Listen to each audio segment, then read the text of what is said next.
for Pākehā, New Zealand, because the numbers are so high.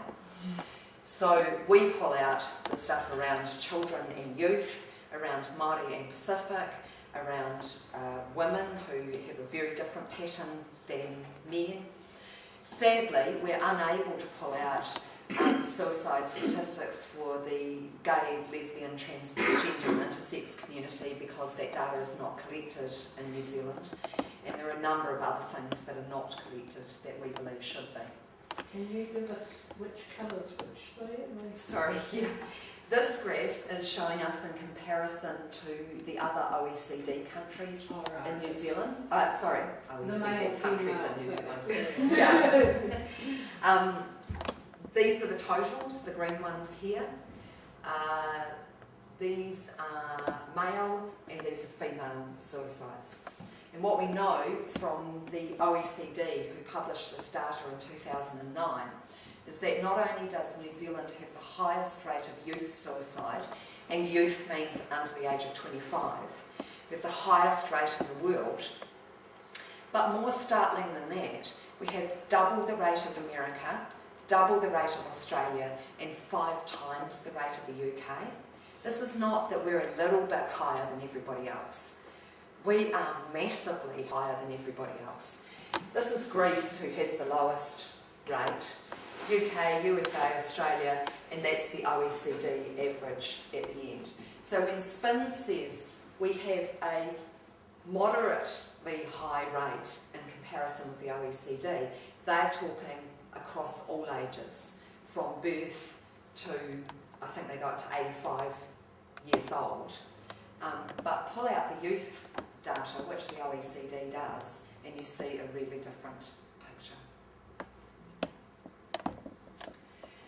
We've recently made contact with and been provided with data from the Child and Youth Mortality Review Committee, who we didn't even know existed. Every DHB in New Zealand has a Child and Youth Mortality Review Committee, and they review the deaths of everybody aged from 28 weeks gestation to 25 years. And what they reported to government last year is that more young people in New Zealand die from suicide than from all medical causes combined. So if you add up all the kids who die from asthma or leukemia or other forms of cancer or heart defects or any other medical cause, meningitis, whatever, there are more suicides than deaths of children, of young people caused by medical causes, which was something that we found absolutely startling, and we think parents and communities need to know. Causes of death, this is Child and Youth Mortality Review Committee. They reported to the government that in adults in New Zealand, suicide is the 9th most common cause of death. But in young people under the age of 25, it is the 2nd most common form of death. The most common being unintentional injury, and we went through that before, the boating accidents, drownings, farm deaths. But, our children are dying from suicide, which is absolutely preventable at a far greater rate than our adults are, who might be making actual choices, more informed choices around that. We also looked at trends around youth suicide as a percentage of total suicides. And what we found is that in the 1950s and 1960s and into the 70s, suicide was largely a phenomenon of people in their middle years in New Zealand. It was largely men, sort of 30 to 45, often as a result of their wives leaving them at the time that the children left home, of their businesses going bankrupt. But what you see in this is that the percentage of young people committing suicides as a percentage of total suicides is rising very, very sharply. And currently, between 23 and 25% of all suicides are people under the age of 25. 10% of the deaths of 10-year-olds in New Zealand are suicides. 10%. 10-year-olds. 10-year-olds. Their deaths are suicides.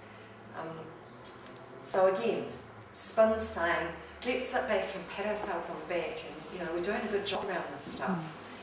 Doing a really bad job when any 10-year-old considers, let alone succeeds in taking their own life. When you take the data, just even, over the last 4 years, you'll see that youth suicides as a percentage of total suicides. These are the numbers and that's the trend line.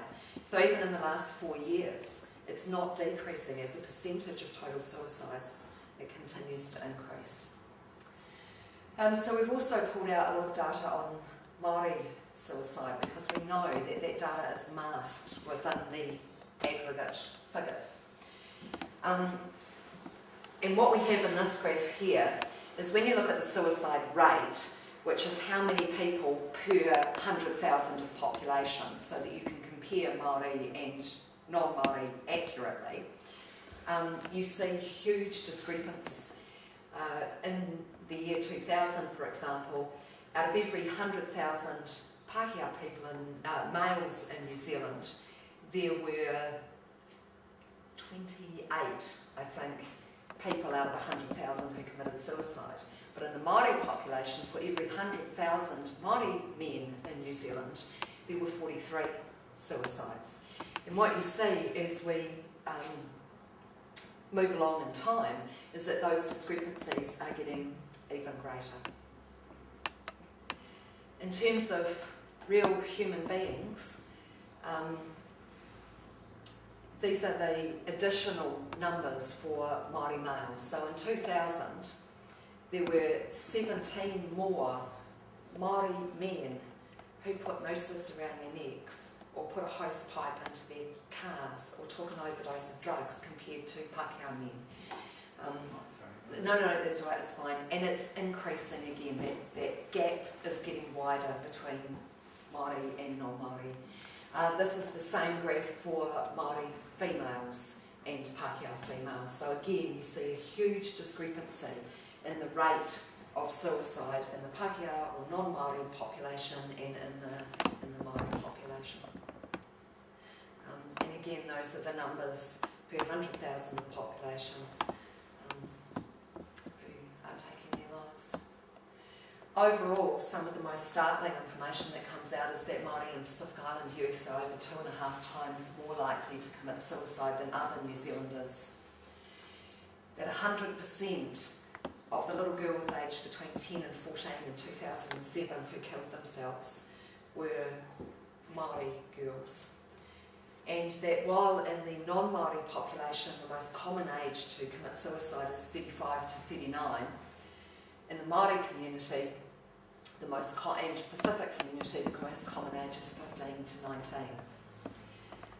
We are often criticised for having a strong focus on youth suicide. We get told by people like Spins that means we don't care about other New Zealanders who commit suicide. Well, of course we do. Anybody committing suicide is a tragedy.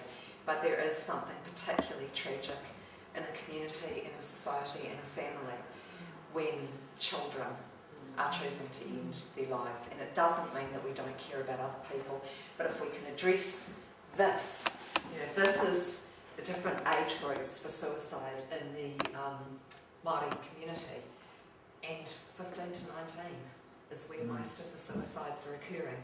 And then we get another spike in the 30 to 34 age group, and those are often parents of young children, another really tragic and critical time. Male suicide is, obviously a huge issue. If you could do the next one. Male suicides are what dominate the suicide statistics. The rate is 3.6 men for every 1 woman in New Zealand who kills themselves. So when Spins tells us that these figures have gone down 19%, this is what they're talking about. It's young men and it's young Pākehā men, and that rate has gone down quite steeply. Except has it? Or are young Pākehā men who have access to powerful vehicles, which are often modified, are they choosing an alternative